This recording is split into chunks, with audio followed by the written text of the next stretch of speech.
రాజధానిలో భారీ వర్షాలకు 14 మంది మృత్యువాత. బాచుపల్లిలో అపార్ట్మెంట్ ప్రహరీ కూలి 7గురి దుర్మరణం. వేరువేరు ఘటనల్లో మరో 7గురు చచ్చిపోయారట. 14 మంది చచ్చిపోయారు కేవలం నిన్న మొన్న పడ్డ వర్షానికి.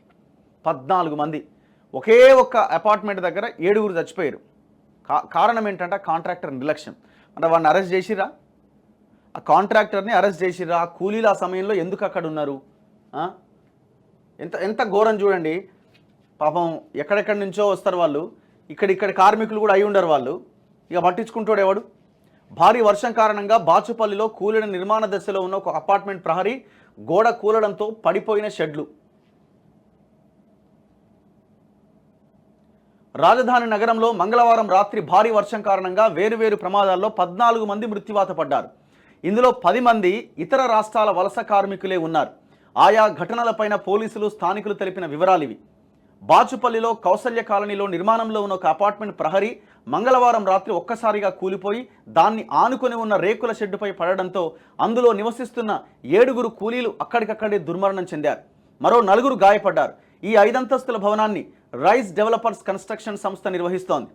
ఇక్కడ గతంలో 10 నుంచి 15 అడుగుల ఎత్తు వరకు ప్రహరీ నిర్మించారు. తర్వాత దాన్ని 30 నుంచి 40 అడుగులకు పెంచడంతో వర్షపు నీటికి పునాదులు బలహీనపడి కూలిపోయింది. మృతుల్లో ఛత్తీస్గఢ్కు చెందిన దంపతులు రాము యాదవ్, గీతాబల్, వీరి కుమారుడు హిమాన్షు 4 సంవత్సరాల బాబు పాపం.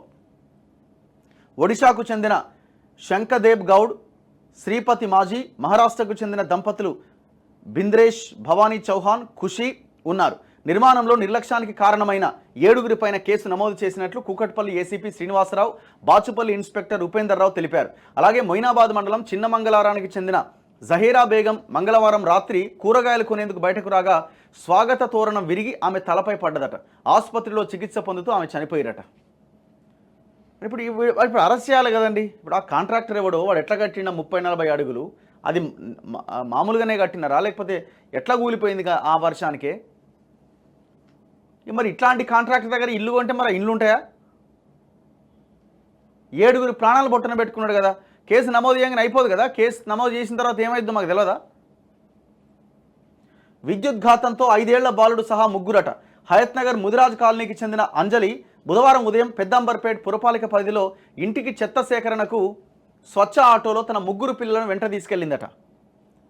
మంగళవారం రాత్రి భారీ గాలులకు Kuntloor sunrise colony road number 3లో విద్యుత్ తీగ తెగిపడ్డదట. దీన్ని గమనించిన అంజలి సమీపంలోని భవన నిర్మాణ కార్మికురాలను పిలిపించుకురావడానికి వెళ్ళిందట. ఈలోపు ఆటో దిగిన ఆమె కుమారుడు శివశంకర్ తీగను తగలడంతో విద్యుద్ఘాతానికి గురై చనిపోయాడు.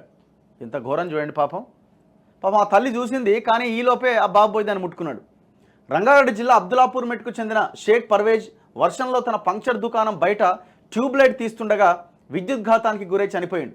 బీహార్కు చెందిన దమేంద్ర కుమార్ యాదవ్ చందానగర్లోని గంగారంలో తాను పనిచేసే టీ బండిని విద్యుత్ స్తంభానికి గొలుసుతో కడుతుండగా విద్యుద్ఘాతానికి గురై చనిపోయాడు. మూసారంబాగ్ మెట్రో స్టేషన్ సమీపంలో గుర్తు తెలియని వ్యక్తి మంగళవారం రాత్రి వర్షానికి జారిపడి అపస్మారక స్థితిలోకి చేరుకున్నాడు. ఉదయం స్థానికుల సమాచారంతో పోలీసులు చేరుకొని పరిశీలించగా అప్పటికే చచ్చిపోయిందట. ఇగో నాలాలో పడి కార్మికులు చచ్చిపోయారు. చూడండి, ఇగో 2 శవాలు ఉన్నాయి ఇక్కడ. ఒడిశాకు చెందిన చంద్రపాండ, మనోజ్ దాసులు 10 ఏళ్ల కిందట నగరానికి వచ్చారు. నెల రోజులుగా బేగంపేటలోని ఓల్డ్ కస్టమ్స్ బస్తీలో నివసిస్తూ అమీర్పేటలోని ఒక హోటల్లో పనిచేసేవారట. మంగళవారం సాయంత్రం వారి ఇంటికి సమీపంలోని బార్కి వెళ్లి మద్యం దాగిరట. అనంతరం బయటకు వచ్చిన ఇద్దరు భారీ వర్షంతో ఉధృతంగా ప్రవహిస్తున్న బేగంపేట నాలాలో ప్రమాదవశాత్తు పడి చనిపోయారు. బేగంపేట ఇన్స్పెక్టర్ రామయ్య తెలిపారట. ఆ నాలా ఎట్లా ఓపెన్ ఉన్నది, ఆ నాలా మీద అవి లేవా?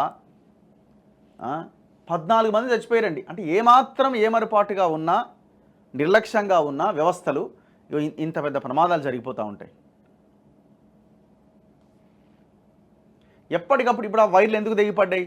ఎప్పటి నుంచి లూజ్గా ఉన్నాయి? ఏం జరిగింది అసలు? దాని మీద ఒక పర్యవేక్షణ ఉన్నదా?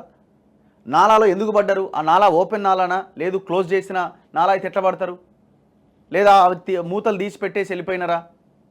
ఇవన్నీ చర్చకు రావాల్సిన అంశాలు.